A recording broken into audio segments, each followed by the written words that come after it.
Hello friends, ஆடி மாதம் கோயில் திருவிழாவுக்கு ஒரே நாளில் கூழ் குடம் தூக்கிட்டு போயிட்டேன். மதியானத்துக்கு சாமியெல்லாம் படைச்சிட்டு கூழெல்லாம் எல்லாருக்கும் கூழ் கஞ்சிலாம் கொடுத்துட்டேன்.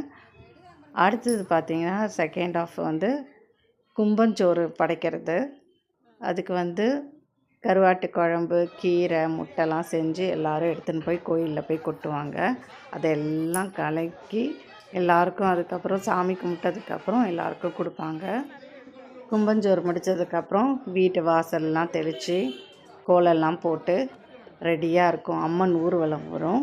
தேர், பட்டாசு, வெடி சத்தத்தோடு அவ்வளோ அழகாக லைட்ஸ்லாம் டெக்கரேட் பண்ணி அம்மன் ஊர்வலம் வந்துட்டு இருக்கு. அதுக்கு முன்னாடி நிறைய பேர் அம்மன் வேஷம்லாம் போட்டுக்கிட்டு டான்ஸ் ஆடிட்டு இருந்தாங்க. இங்கே அம்மனுக்கு படைக்கிறதுக்கு பூ, வெத்தலை, பாக்கு, தேங்காய் எல்லாமே ரெடியாக இருந்துச்சு. படைத்தோம். நிம்மதியாக இருந்துச்சு.